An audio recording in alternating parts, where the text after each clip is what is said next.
Hello, trainers. Welcome back to the World Cup of Pokemon, hosted by Victory Road, sponsored by Elgato, GG Tour, and Metafi, and cast by myself, Hayden McTavish, as well as Connor Johnston. How are you feeling, Connor?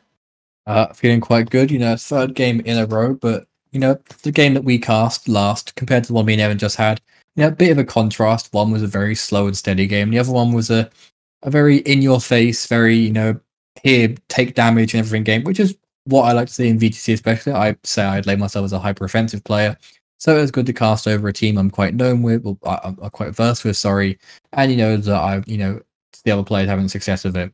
But we're also going to be coming into a not a team that I'm very fond of seeing, but a Pokemon I'm very fond of seeing, which I had a lot of success with back when we had our last restricted format back in 2019. So, it's going to be good to see if our players do actually use that in their fall they bring and how well they do use it. But, it's going to be fun seeing what we can from these two top players we have up and coming. Yeah, if you didn't get a chance to see the teams we're about to feature, you'll see them momentarily. But in the meantime, we've just shown a couple of matches from Canada and India. Canada won one, India won one. Things are still neck and neck for the rest of the sets. So we've just cast those.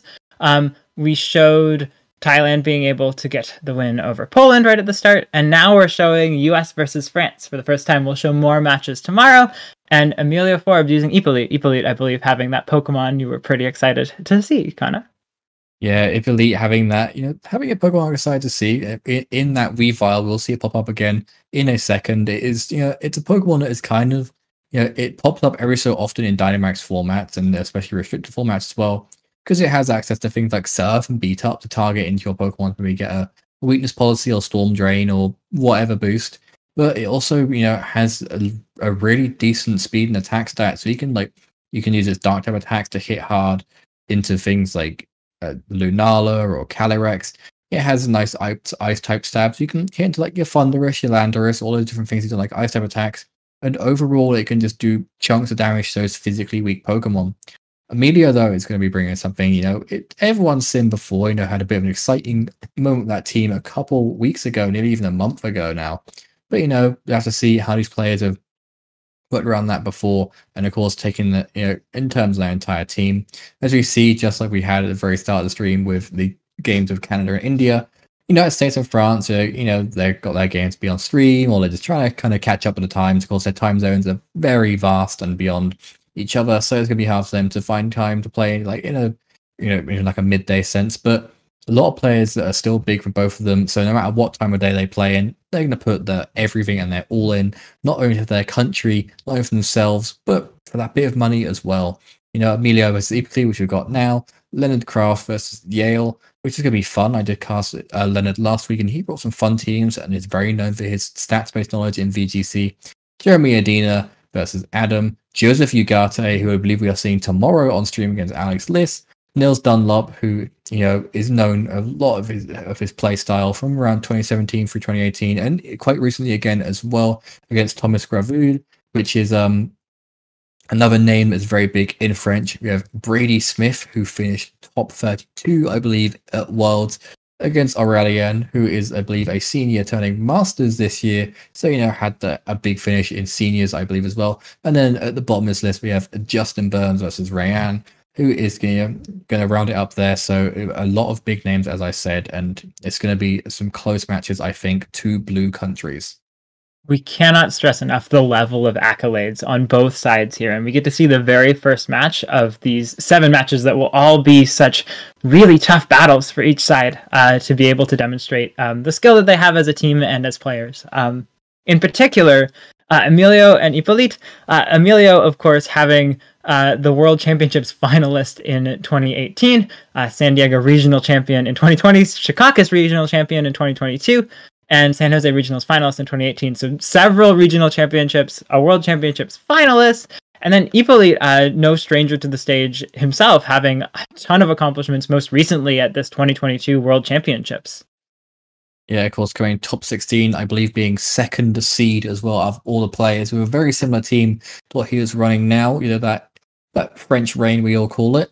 It's got a different change in there, but we'll see what those changes are later on. Again, Little Regionals top 8 in 2022, keeping that home ground safe. and showing that France aren't too scared of defending their stomping ground.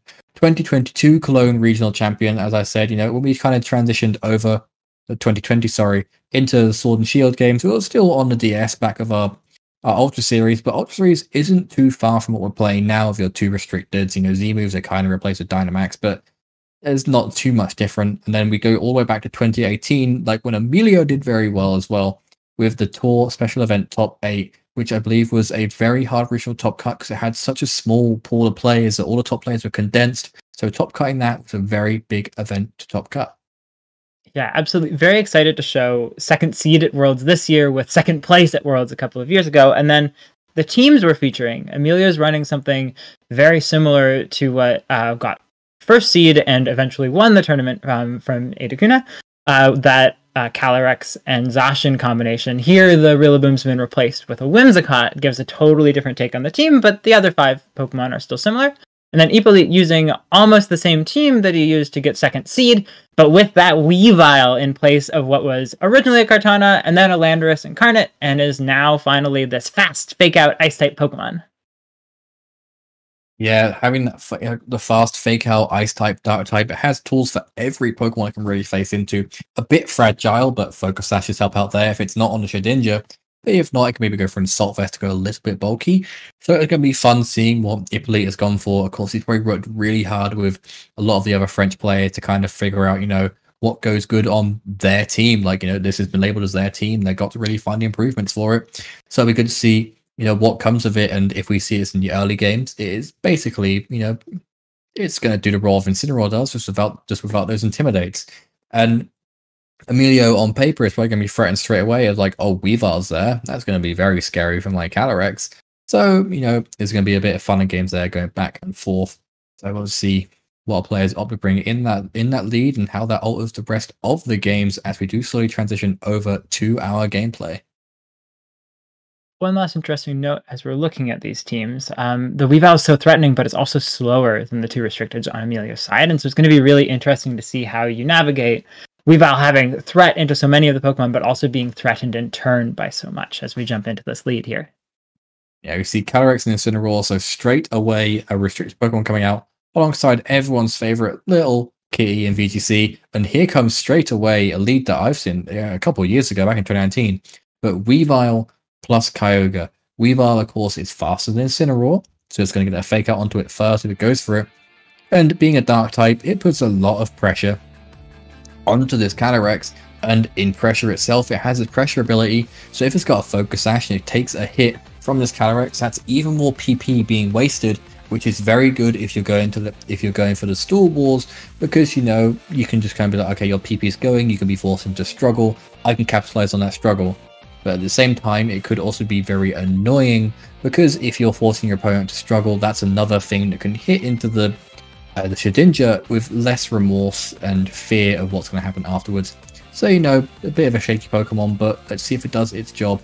You see Hippolyte is hovering over things and is trying to find out what the best option to go for. Maybe just to pocket that Incineroar and stop it from doing much. And then is also going to be, going for a little Origin Pulse there just to try and, get as much damage as possible whilst also respecting the possible move, that will weaken a Water Spout. This Incineroar switches out.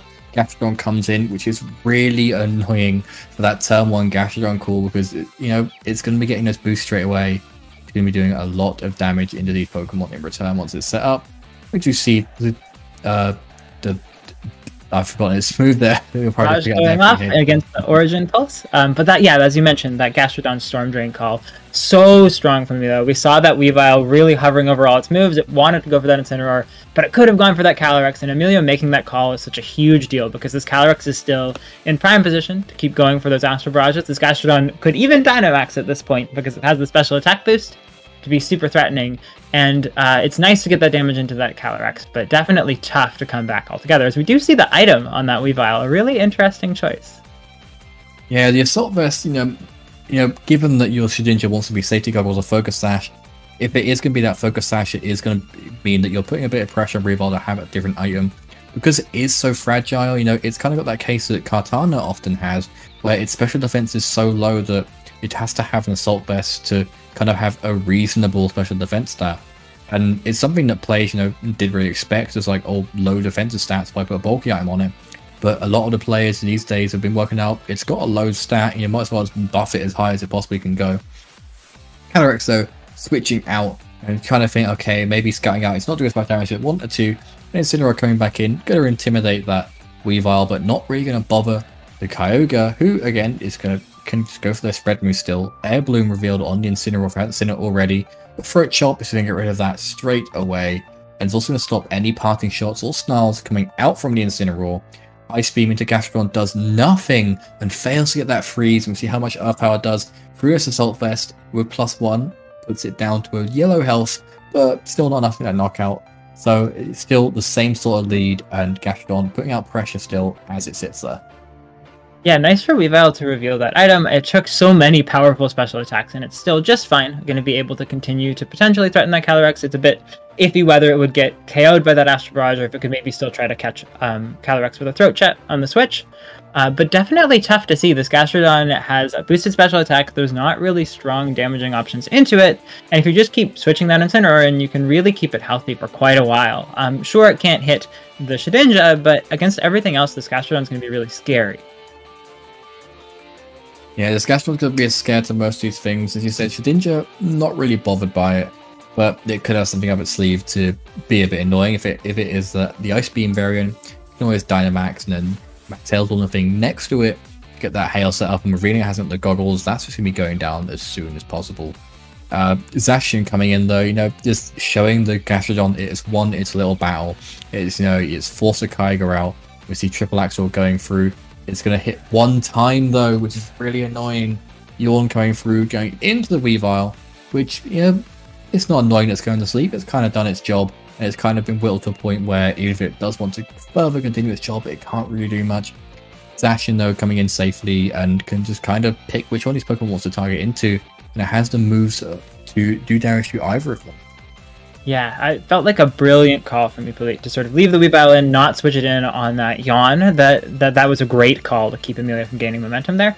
But so tough to miss those triple axles. This Gastrodon's still sitting pretty healthy, and this Zacian's probably not going to be able to knock it out like it wanted to be in position to do. It does still have, as we can see, it has that Sacred Sword option into the Incineroar, and it can still do a lot of damage to that Gastrodon. Definitely brilliantly pivoted in, but at the same time, Emilio's been doing such a good job of preserving that Calyrex against that Weavile until the Weavile's low, that it's definitely going to be able to come in later and cause a lot of problems, and that Zacian can have all the attack it wants, it's still slower than the Calyrex. Yeah, Zacian, it's going to be something that Calyrex, as you said, it's going to be a bit annoying. We do see Incineroar come in favor. Of course, Incineroar being Throat Chop was kind of, had to be put into fear of, like, maybe I can't parting shot for a couple turns. But getting that switch out to just come that flat out, possible to it later on. Protect on the Gastrodons, protect itself from any play roughs, as we do see it does go into that slot, unfortunately. And Shedinja is now sitting in front of a Calyrex, which, albeit, if you can call it well enough, you get your Sash activated, you can maybe do some damage to it. But if not, there could be a double up. There's no, actually, sorry, there can't be a double in that slot. So Shedinja is fairly safe, even though there is a Calyrex sat right in front of it now. This is one of those weird situations where Shedinja is effectively a Calyrex counter. It has the ability to Shadow Sneak and finish it off. It has the ability to, as we can see, Hippolyte's considering not even going for that, trusting the Calyrex to play defensively and trying to pivot around and avoid damage on that Gastrodon. I love the switch that Emilio did to get it in position, but this Shedinja coming in is just so scary with the way that chips have fallen so far. Yeah, we just see Calyrex does switch out, and I do believe Hippolyte was hovering over a possible ally switch. So if that is pulled off, that could be a very good play. Scald or Earth Power going to the Zacian isn't very good. In the rain, it's going to be annoying because you could do more damage, and you could possibly burn. Earth Power is just super effective at +1. Zacian going for that play rough. It has been neutered a little bit, but puts the Gastrodon into yellow. Gets a useless attack drop, but still a little bit fearsome as the Earth Power goes into that Wonder Guard. So great call there by Hippolyte. The rain is going to stop, so Earth Power is going to be more likely the move of choice here from this Gastrodon, but it also means this Incineroar can go for strong Flare Blitz. And if it burns the Shedinja, that's going down. If it burns the Zacian, it's doing a lot of damage and it's burning it. So, both these Pokemon are going to be scared of this, and Hippolyte's have to play around that as well, maybe try and get the rain back up, but at the same time, getting rain back up, it's going to be really annoying for the Gastrodon. because Gastrodon can just soak up those hits in the Kyogre, and we already saw how much an Ice Beam did.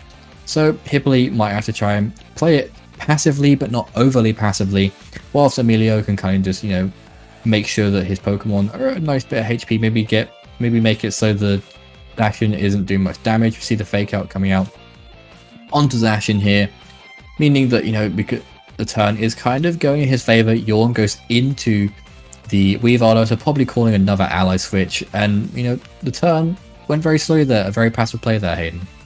Yeah, definitely a lot of struggling from Hippolyte to get in just the right position, and Emilio sort of just taking his time, keeping the Zacian from being too threatening, going for that Yawn instead of the Earth Power, realizing that you have to worry about this ally switch play that makes the game so much more complicated for Emilio's side. I really like just pivoting that Weavile in, you have some pick-up pressure, but the Yawn catch is just so amazing, and Hippolyte's having to work so hard just to try to remove this Gastrodon from the field, and at such great risk, as you mentioned, because this Incineroar can start firing off these Flare Blitzes, this Gastrodon can just keep getting that leftovers recovery and slowly heal back what you're doing, and it feels like Hippolyte's having to play a very technical, precise game just to try to have a chance into this, because Emilio is playing this just so well to preserve the pieces that he has. Yeah, he's preserving every piece that he has, and, you know, all the Pokemon have their role as to why they reserve. Incineroar misses the knockout from that Sacred Sword, and it's just going to get that Flare Blitz in return, goes into the Zacian. Zacian dropped through it. See if there's no crit or anything, so Zacian could be one of those slightly more physically attack-invested ones. Does get that trade-off, but Hayden, I really think that is one of those trades players love making. It's an Incineroar going down for a restricted, and with Kyogre just neutered completely by this Gastrodon, it's a really good trade-off. Yeah, that's such an amazing trade. I did not expect that Incineroar to get that KO, and with that happening, with that Sacred Sword failing to get the KO, this Incineroar's just put in so much work, and the Gastrodon doing what it does best, keeping that one slot under constant sleep pressure and slowly leftoversing back that damage it had taken. There was this huge Zacian player up that this Gastrodon had to take, and it's now above health because it sat around for 6 turns at least, just like leftovers. With leftovers recovery slowly coming back, and there's so few ways to continue threatening this. Shedinja's sort of the last Pokemon that has a really strong move into it. Maybe Weavile if it can get those triple axles off, but with the Calyrex out, it's going to be hard for any damage to come out of Hippolyte's side of the field with the threat of that Astral Barrage. Yeah, the threat of Astral Barrage being super effective against Shedinja and very strong in general. You know, Weavile has to kind of rely on its focus, Assault Vest, sorry, and no ally switches are going to really dodge what could come from that. So it's going to be a bit of a pick and choose situation of where the attacks go and why they go there. Of course, Weavile could go for that Dynamax, but you see Hippolyte is opting to try and, you know, work around. But, you know, is Calyrex strong enough to take it out? Will Shedinja, you know, be more of a pocket option? We'll have to see. And with a +1 as well on this Gastrodon, which is still pretty much untouched, as you said, because of those leftovers, it is going to be really annoying to work around. Drizzle will come through, which if there is a possible Scald on this set, it is going to be doing even more damage, but it's likely got that Ice Beam considering the state of how the metagame is right now. We do see the Dynamax is coming through, and I believe that is for Hippolyte. We see the Weavile going big, so that's a bit of a good news for me, of course. I was excited to see this Weavile here, and it's got an amazing animation. It does a little stride, and I'll see if that stride is just for animation purposes or if it is going to be to do some more damage. Kyogre goes down to the Astral Barrage, Weavile hangs on, and we'll see how much this does. Well, if it's going into that, Calyrex is probably going to knock out. It's got low HP, calling a Protect maybe, just to get the damage off and trying to survive as well. Calyrex goes down, and there's going to be a special defense drop on the Gastrodon, but with the Pokemon still in the back, that special defense drop isn't really worth much because, you know, you got physical attackers, but it does put pressure on. Earth Power does get a knockout though. Weavile will drop down, and now it's everyone's favorite game that we play in Pokemon, Shedinja versus the world. I really like the play that Hippolyte did. That Dynamax I was not even thinking about on the Weavile lets it survive the Astral Barrage, and suddenly it's in this spectacular position to finish off the one thing that has an attack into that Shedinja, and depending on what Emilio has in the back, that's going to make things really difficult to be able to take out that Shedinja ever. And in the meantime, Shedinja can just slowly poltergeist the team away, and that's such an interesting endgame for Hippolyte to play for that would have been so hard to account for. I do really like the special defense drop from Max Darkness. If that Kyogre had survived, it would have been able to get the KO with Ice Beam. And we do see it is that Thunderous in the back. So Emilio's preserved the right pieces, didn't bring the Zacian. Just put yourself in a spot where you can definitely KO that Shedinja, and it's going to be really difficult. Unless you can maybe time the Endures right and the flies for Hippolyte to be able to survive the many turns of Dynamax that this Thunderous has, especially with the Yawn coming out and making it tough for it to do much of anything. Yeah, with Yawn being a possibility and the Dynamax still being saved, like we saw in the last game with me and Evan cast, there was that, the saving the Dynamax till the very end just to try and keep things as safe as possible. But let's see if that does matter. The Endure coming through is going to brace it for a little bit of turns. Max Airstream going to give those speed boosts, which is actually useful for that Gastrodon because it is going to get those buffs to its speed, which possibly at some point it could outspeed the Gastrodon. I'm losing my words here. Outspeed the Shedinja and get that Yawn off quicker. Yawn going into it though, that is pretty much curtains now because all you got to do is double protect. That thing goes to sleep, and you're doing damage here, there, and everywhere. Ally Switch can't switch with nothing, and Shadow Sneak isn't going to do overly too much into the slots possible to see what the players do opt for. Airstream again, just getting things as fast and speedy as possible. Sash will mean that Shedinja stays with itself nice and healthy. That crit, just to kind of be like, as like a danger shot there, just to kind of say, I've got a threat and your Shedinja is going down. But sitting there heavily. So, Emilio essentially taking this game at the end. Poltergeist will attack with the Assault Vest on that Thunderous, so not going for that Lifeform variant. Does a decent bit of chip, but not enough to really consider it scary, and this game is going to be going to Emilio. Yeah, I think really interesting to know that Emilio had to have both Pokemon to be able to win this endgame, because without that Yawn, you would have been able to endure through the Dynamax turns, and if that Thunderous didn't have a Dark move, you would have been in a really tough spot. It would have had to fly to get the KO, and that's not possible because you can just endure to protect yourself. So I like Hippolyte playing to his win conditions, and then realizing that he wouldn't be able to win with the Yawn, just going for the Poltergeist to verify what the item was on that Thunderous and try to make a plan going forward, saying, well, if Zacian doesn't come, maybe I can leverage that because you seem to be so worried about this Shedinja. So definitely adjustments possible from both players, and I liked how Hippolyte played that endgame, even from behind. Yeah, Hippolyte really did force the endgame, just trying to think maybe it was Zacian in the back, but it didn't come down to that. So it was, they had to kind of work around it where they could. And, Emilio playing that very, very well and saying, okay, I'll save not only my counter to this Pokemon to the end, but also the Dynamax to the very end, and making sure that there was enough damage roll that even if there wasn't a Shedinja there, it was still doing a really strong tank to any of the Pokemon that could have thrown damage at it. So like you said, it's going to be a good way for both players to kind of figure out what they're adapting to and what they're going to be, going for these next coming turns. Yeah, definitely a tough challenge to figure out exactly how to adjust. That Calyrex was such a huge threat onto Hippolyte from Emilio, and Emilio knows how to play that so well to preserve it. That Incineroar has been such a strong counter to the Zacian with how it's trained and how it's set up to do damage. I'm definitely curious to see, though, we didn't see the Shadow Sneak come out from the Shedinja, and I think if that comes out, or maybe if you play a similar game and just get some better rolls from the Astro Barrage, there's definitely a way that I could see Hippolyte being able to play a really similar game but still come out with the right surprises. Although we're seeing an adjustment that Zacian is coming this time around.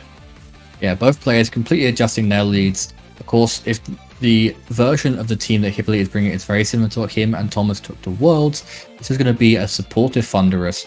So, we could see paralysis going down. We could see, having to rely on maybe having some speed tiers go down, which is going to be guaranteed with that paralysis. But you also have that extra little icing on the cake of you can guarantee maybe for at least a turn in the turns that's on the field that you're going to have full power, which is something that happens in Pokemon, and players have to really respect that. Gastrodon can maybe start going for some nice Earth powers at Ice Beams at either of these Pokemon though, or maybe even switch out, knowing that it's a supportive Thunderous, just getting that Intimidate down onto the Zacian, so it's a plethora of turns that could come from this first turn, and it's going to be a roulette of gambits and calls to see who gets it correct in their favor.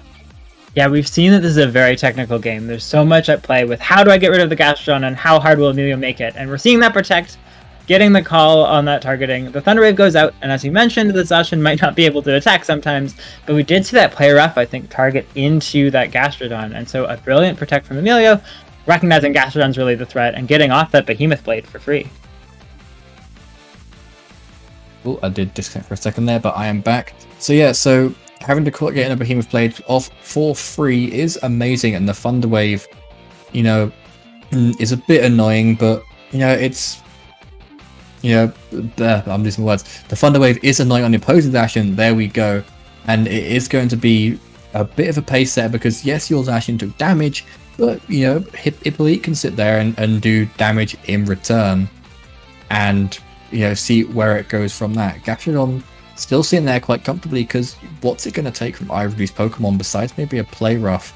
But it's often built to take that Play Rough, and it's often built to be, you know, have a lack of disturbance from the field. As you see, Play Rough does come off, does hit, does do a large chunk, and a Thunderbolt going off into the opposing Zacian, just going to start chipping away at it, making sure it's not doing as much damage across these turns. Behemoth Blade, though, coming out, is going to be doing a bit of damage. I'll say, oh no, it goes into the Thunderous actually, and does a lot actually, putting it down to what could be berry range, and there is, so, you know, both these Pokemon on the Hippolyte side have taken damage, where maybe the Paralysis was hoped to be a deterrent for that damage, meaning that, you know, a step behind, a Zacian does drop, so not having that trade-off this game, and a Restricted has gone down already.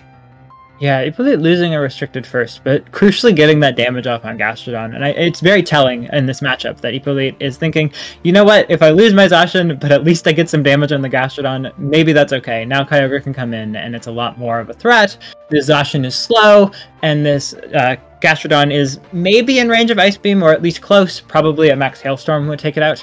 I'm really liking the way that this is being played, just to sort of say it's okay if I lose my Zacian as long as I get in just the right position so that this Kyogre can cause problems. But Emilio really making Hippolyte pay for that and saying, sure, I know that that's your win condition. I'm going to make sure you have to really fight and you lose your Zacian. You're going to attack into my Protect sometimes.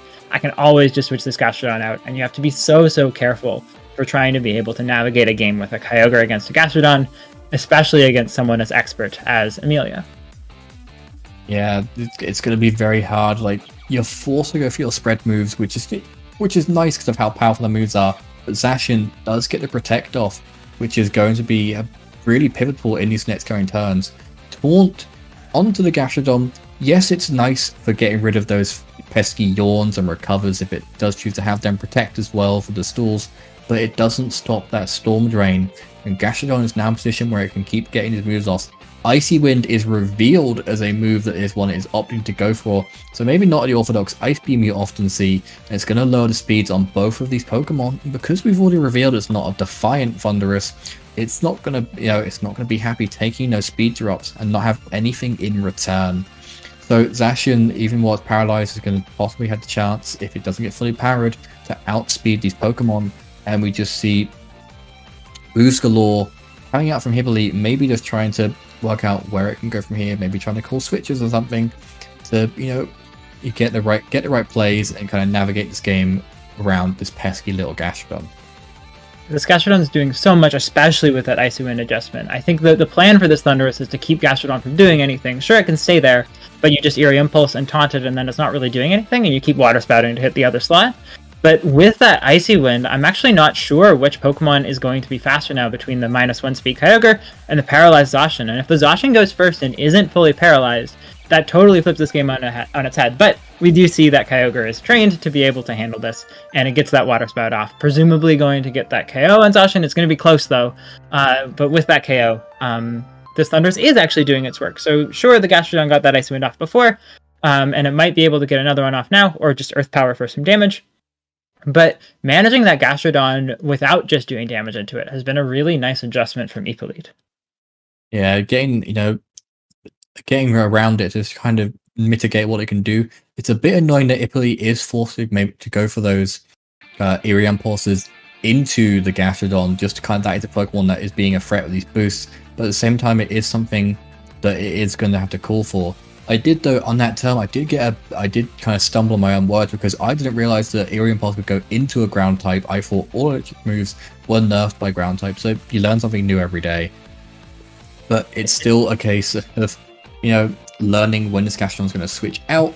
And, you know, with the positions in, it's quite comfy just to sit there. Like, it's got a little sofa, it's got a little drink in its hand, it's going to flick a movie on. Yeah, I think this Gastrodon just sitting here making sure the Kyogre can't Dynamax is so powerful, especially when you bring in this Thundurus with that Assault Vest. So once it's Dynamaxed, sure, you can try to Water Spout into it, but you're just boosting the Gastrodon up and you can't do too much. And it doesn't even have to Dynamax to do damage this time around. It's just going for that Wild Charge. Yeah, the Wild Charge, which does go in and does miss a knockout on the Thundurus. And Ice Beam freezes the Gastrodon, which is going to be great in the later turns here as the Thunderbolt coming out into the Assault Vest Thundurus, and it is going to do a nice bit of damage.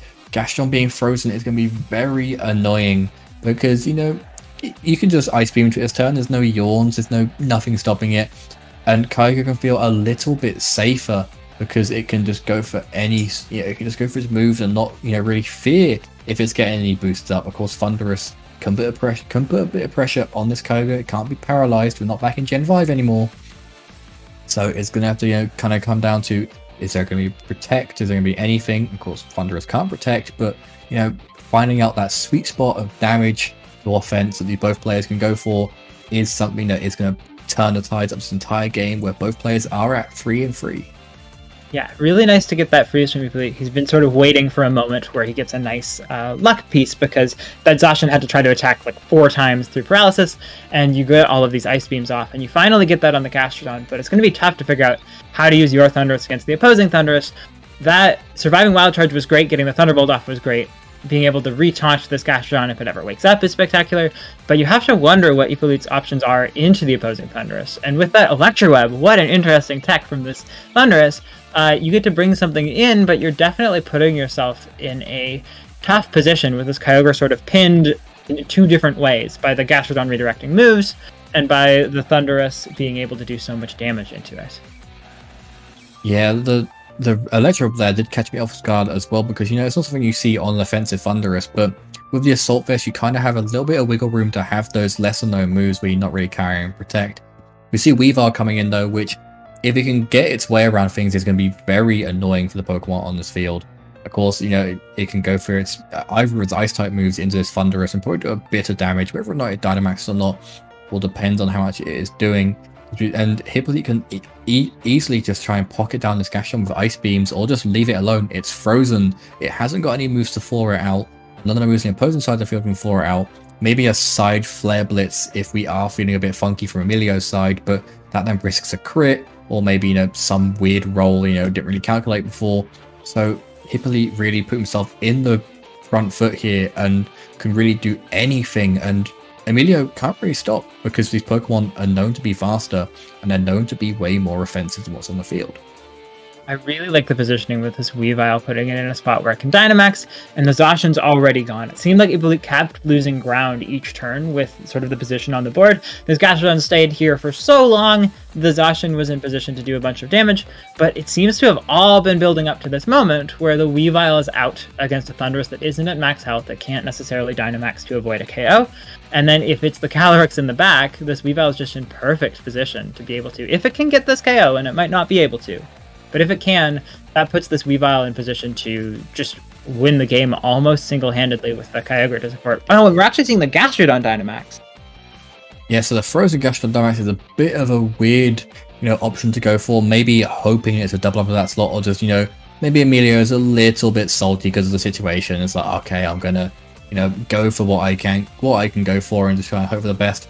Thundurus drops to that max Hailstorm, so we're seeing 2 knockouts here in 2 games from the Weavile. Makes me very happy, and of course it'll make Hippolyte in this situation very, very happy, possibly clawing back a game 2 against one of this really well-known players. Storm Drain is going to activate on Gastrodon, so no Water Spout, so maybe an Ice Beam could have been a little better. The 4 though, so maybe Emilio have a really good prediction game there, getting that 4 out. The Earth Power becoming that Max Quake, going to go into Weavile, going to get that special defense boost, meaning it's going to be even more annoying to knock out with those Ice Beams. And Kyogre is, you know, in a situation where, you know, it's relying heavily on its little friend there in the Weavile to get damage down, and double ups could be something that has to be risked, but will it be worth the risk for the reward if you get the knockout? what an incredibly high caliber play to recognize. I know my Gastrodon is frozen, and on paper I should never Dynamax it because I'm just wasting my Dynamax on something that's never really going to attack. But you've got that 20% chance to thaw each turn, and Emilio said, you know what? I'm in a really bad spot. Hippolyte has played this very well. All I need to do is thaw, though, and then maybe this Gastrodon has some angle where it can do something. I really need everything I can get out of this endgame, so I'm going to assume that I'll thaw. I'm going to Dynamax this Gastrodon so it's not at threat of an Ice Beam, and I'm going to start building up those Quake boosts to counteract the Max Darkness. Maybe there's some way where I can critical hit my way through this match and put myself in a better position. And Hippolyte, having tried to read into a switch or something, is now in a very bad spot with giving that special attack boost there. Still in pretty commanding spot position in other ways. And we are just going to see the Protect into probably a Max Darkness, but definitely a bit more tough than Hippolyte was maybe expecting. Yeah, it's going to be a tough uphill battle now. We see this, the After Barrage doesn't do very much because of the Assault Vest and the Dynamax Factor and the typing. Calyrex, though, just going to drop completely. No Focus Sash on there whatsoever, meaning that it's going to go down. Even if it did have that Focus Sash, the hail would have really dealt with that. And it's going to be a Gastrodon versus the world this time. And with Max Quake going off, it is going to be +1 after this because of the effect of Max Darkness. And Kyogre, you know, can happily sit next to these another Max Darkness, just go for Ice Beams over and over again until it gets that knockout. And even when the Weavile goes small, it's not going to really be something me to laugh at, because it has decent typing and decent attacks into this Gastrodon, and with the help of Kyogre, I think it can take it. Yeah, this just a brilliantly played endgame for this Weavile to be in position. I thought the Gastrodon might flip things around just a little bit, but too well played from Hippolyte for that to be a factor. He sort of considered, even if this Gastrodon thaws out, I probably am in an okay position. That Assault Vest putting in so much work on a Pokemon I was not expecting to take a lot of hits from other Pokemon. That's such incredible play, and it really speaks to the thought that went into this team and this particular adjustment of the Weavile. Yeah, Weavile is one of those Pokemon that players don't really calc for because you never really see it, but in the same turn, like, you can do the reverse very easily because it's never seen. You can calc so easily into these big things. Like, it has a specific role, obviously. Maybe at Worlds, Hippolyte and Thomas, they realize, like, oh, we're really doing bad against these ghost type Pokemon, and, you know, or with Landorus is a problem. This Pokemon can likely outspeed a few of the bulkier Landorus. It's definitely going to take a hit from the Calyrex with that Assault Vest, and other ghost type Pokemon, you know, they're floating about. They're often very fragile and very one-trick ponies, so they're not going to really be doing too much damage anyway. And the risk and reward coming off of that, of like, oh, fragile Pokemon weak to Urshifu, weak to all these fighting type moves, you know, doesn't matter because it's so fast, it's so flourished, you can do anything it wants.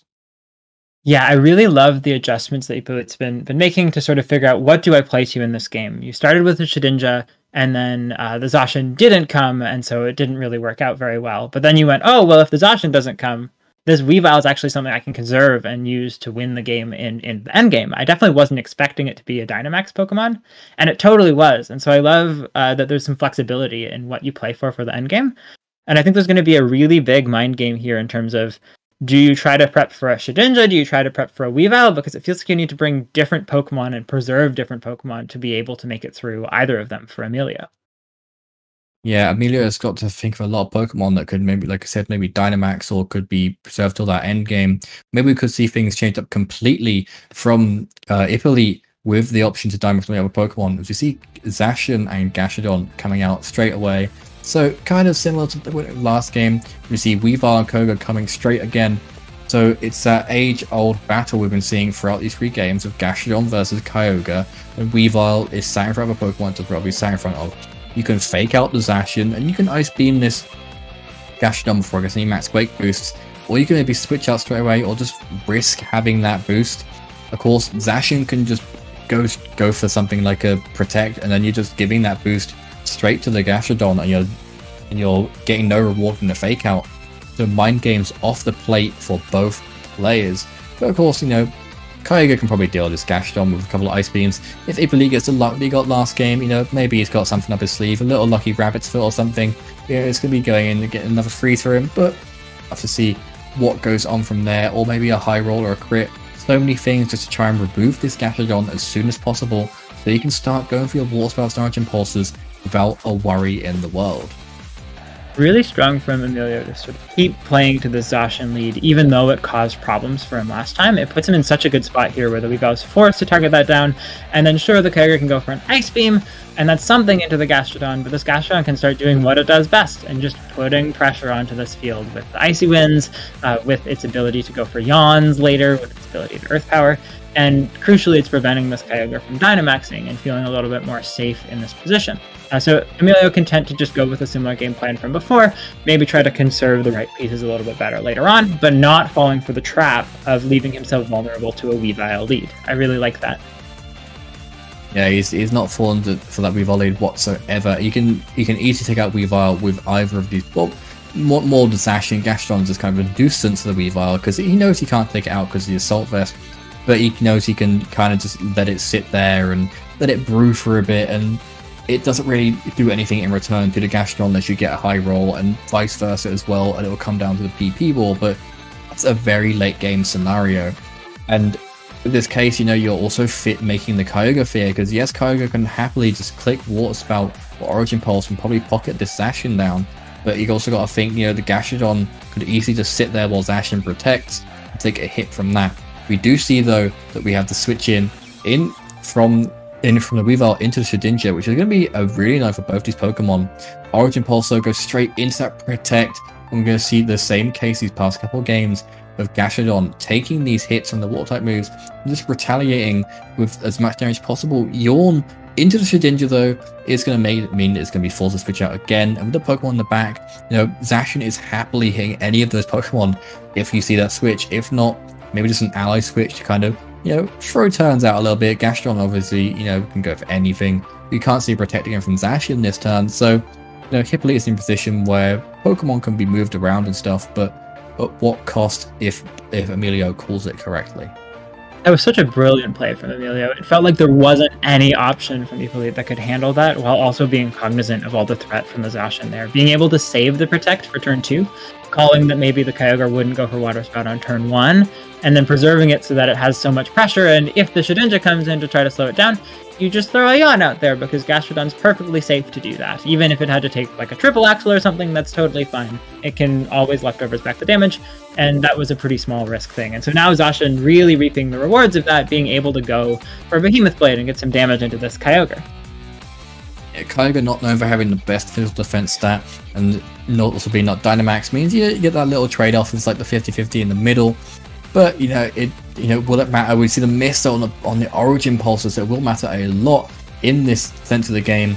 Poltergeist going into the Zacian, see how much damage it does. It does a nice chunk.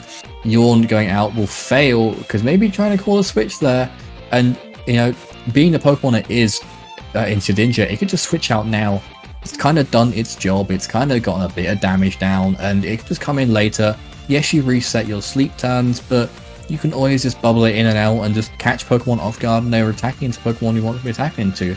We know there's not going to be a Behemoth Blade or Sacred Sword into that slot at face value, but we could possibly see, a prediction as it goes into the Weavile, or possibly another Zacian, which isn't going to enjoy taking a Behemoth Blade, but could maybe take a Sacred Sword as a prediction in that behalf. So all eyes are on what could be going in on that slot. And Kyogre again is losing its HP. It's forcing its Origin Pulse to do damage to Zacian, but it's also forcing itself to give more and more special attack boosts to the Gastrodon. You see Behemoth Blade does come out though, and likely get the knockout if not close. Lives on 2 HP though. Okay, maybe a low roll. Origin Pulse coming through. Will it hit the Zacian? This is going to be an edge on the edge. We'll see, it does go through. The animation does activate, so Zacian is going down. Gastrodon, though, getting another juicy little special attack boost, which is going to be pivotal in the long run. Crit, will that matter? We don't know, because the Zacian is gone and done and dusted, meaning that, these Pokemon can sleep a little bit better and live a little bit longer, given the matchups in the back.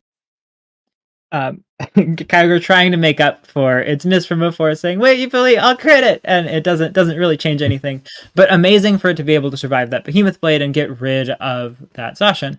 We now have Weavile in way better of a position than it was before, because there's no longer a Zacian to threaten it down, and some really nice calls with Hippolyte. Sure, the first Shedinja switch in was caught by the yawn, but Emilio sort of being forced to try to keep yawning that slot to keep anything else from being threatening, and Shedinja just sort of staying in, where this Gastrodon's now wasted 3 turns trying to get this slot to stay asleep, and Shedinja's only wasted 1 turn of sleeping. I really like these adjustments from Hippolyte. Even though you do have that miss from the Origin Pulse that sets you back, you're sort of potentially playing to an early wake up with that Shedinja, and it can still do a lot of damage to anything with that Poltergeist, while you've also gotten rid of the #1 threat to that Weavile, which we saw was a really threatening Dynamax option in the previous game. Yeah, getting rid of Zacian is opening up so many different options for the Weavile is really good. We see the Electro coming out. It is going to hit into that Kyogre, so it is gone, but honestly, it's done its job. It's gotten rid of Zacian, meaning that Weavile can come in safely. Shedinja wakes up on this turn, gets his Poltergeist off, and will attack into the Gastrodon. It hasn't taken much damage. Will it do enough for a knockout, if not put it in range? It does a nice bit of damage. Yawn comes out straight away, and with no switches, that are obvious to go for, will it be a good play? Because you're down to these 3 Pokemon, so you're forced to a limitation of what Pokemon can and can't switch in. Zacian, of course, can come in and can threaten if any of these Pokemon Dynamax. Weavile can come in and can threaten a lot of damage with its Ice type attacks into this Thundurus. So both Pokemon are kind of fun to go into, but we'll have to see what Hippolyte goes for, because they have different roles that can deter both these Pokemon on the field.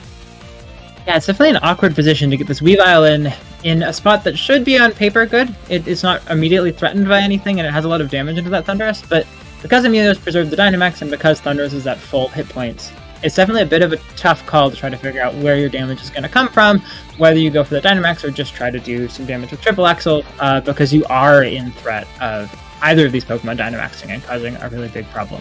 Amazing to get that wake up first turn for Hippolyte, but now you're in a bit of an awkward spot where this slot has to switch or go back to sleep with no turns burned, instead of maybe just burning a turn last time, which might have been useful for Hippolyte.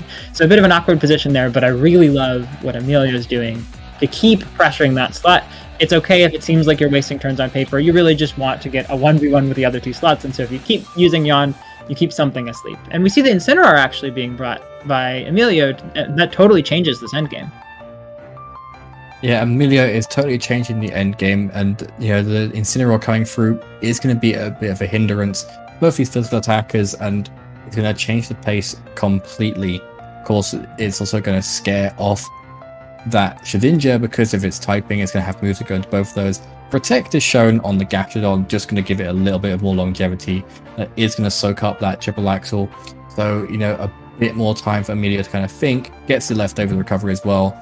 And just, we know Flare Blitz can do a lot of damage to this Zacian.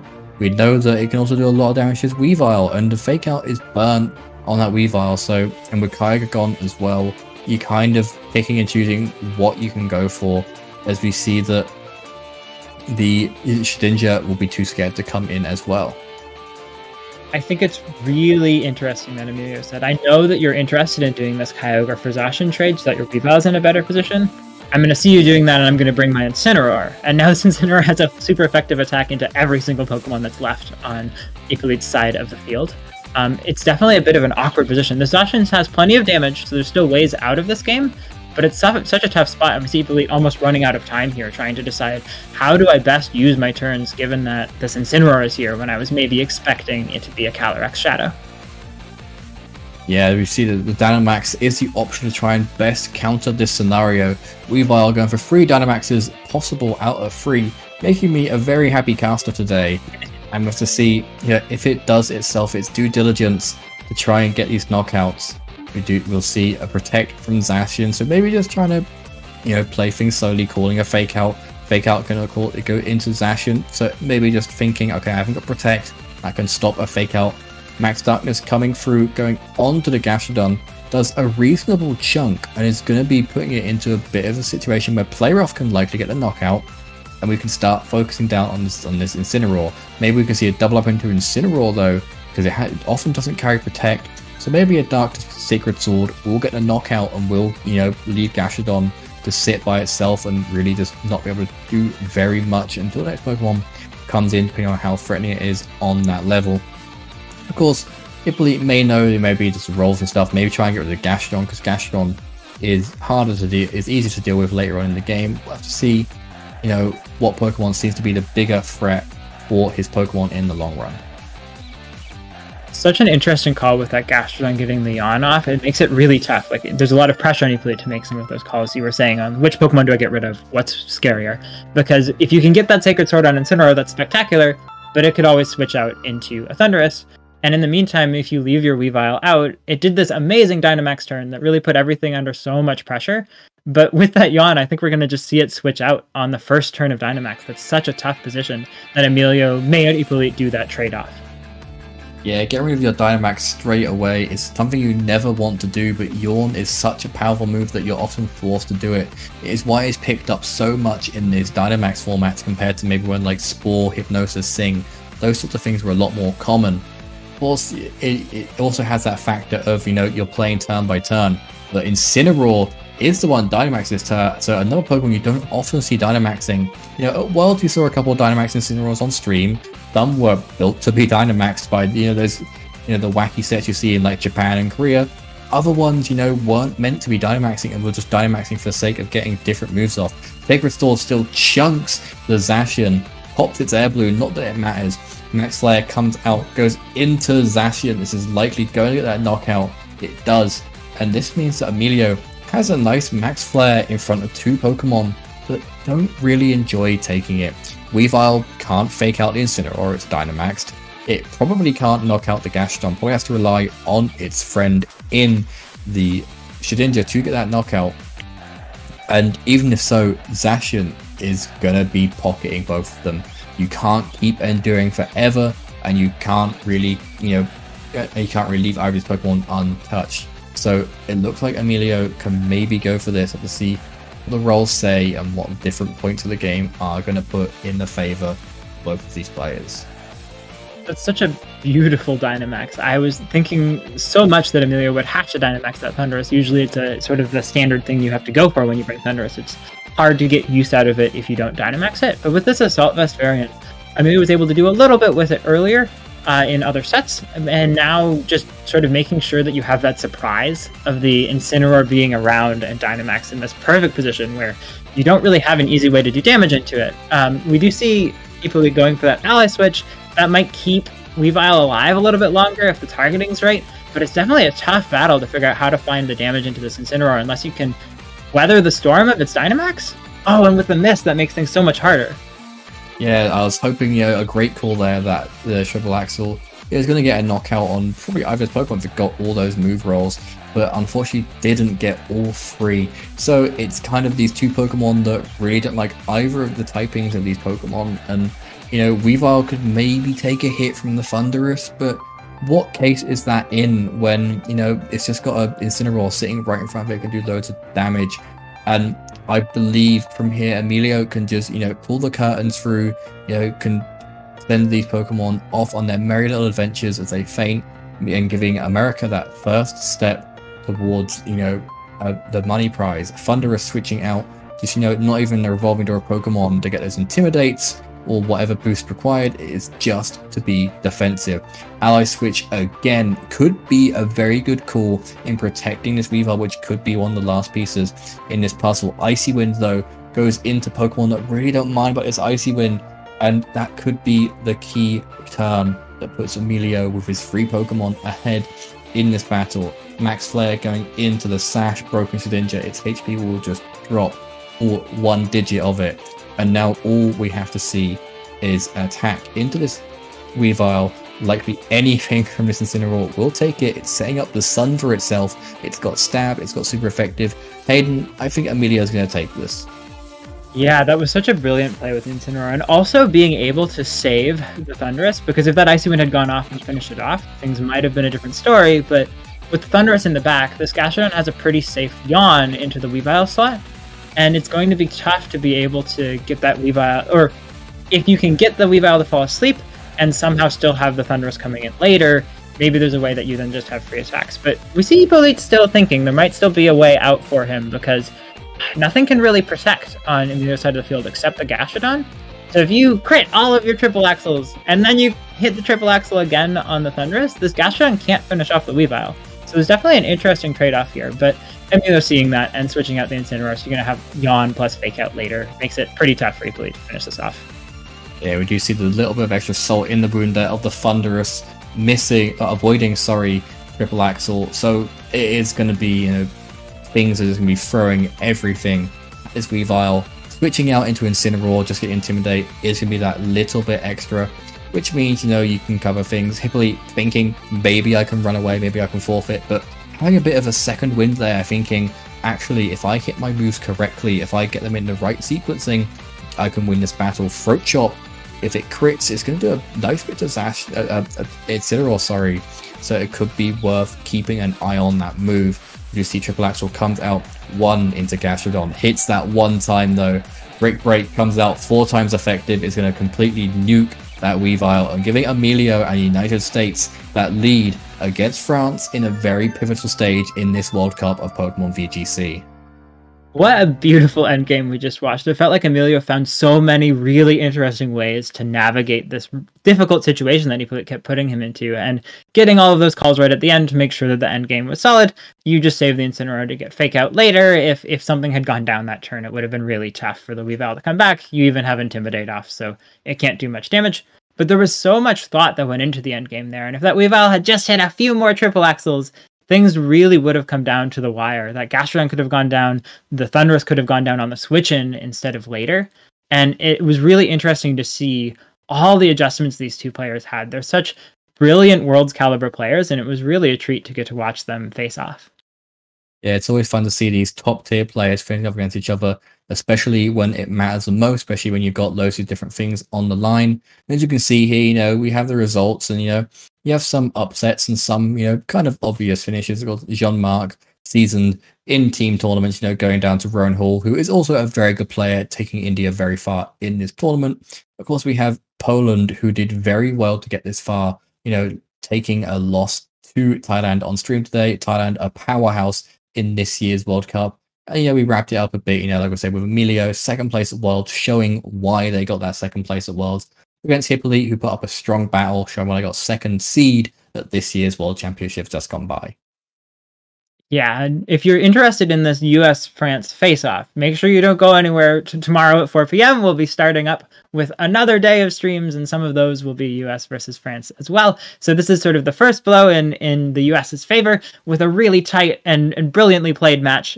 Congratulations to Emilio, well played to Hippolyte, but there's still plenty of opportunity for this to stay really close, and we're sure to have 6 more very tight matches to follow with the rest of the US versus France matches. Yeah, if you're wondering where you can catch any of those matches, we have a few social medias you can catch up on just to kind of see what's going on in the Victory Road world. Of course, we have our Twitter at Victory Road VGC, the other way around, sorry. We have our YouTube, which is the right way around this time, Victory Road VGC. Again, with our Twitch, exact same as our YouTube. If you want to kind of see what's going on in like our tournaments and stuff, join the discord.io link shown on the screen as well as keeping up to date with the World Cup of VGC, which has all the matches, all the teams, everything you can think of from this tournament will be at www.worldcupvgc.com, and you just pop that in your browser and everything will be there. And of course, to see what you could be up to next week as well, these next couple of days, we've got tomorrow's schedule coming up as well, which you can either hover over on the website, or, we've got them right here. More of the matches we have seen. Of course, we have Simon Wojciak. We have against the Thai player. Again, I will not try and butcher that name like I just did for the other one. We have Neil Patel against Devon Singh. We have Joseph Ugarte, JoyOX9, very well-known player, against Alex from France. Nils Dunlop against Thomas. We have Ben against Hyungwoo in the, the Eastern World Showdown for the rest of this weekend's matches. So make sure you catch us tomorrow at 4 p.m. UTC to be able to see all of those matches, and then we'll have a few more on Sunday to wrap up this top 8 of this tournament. Make sure to follow us on Victory Road and all the socials we mentioned, and we'll be excited to see you for the rest of this weekend of fun matches.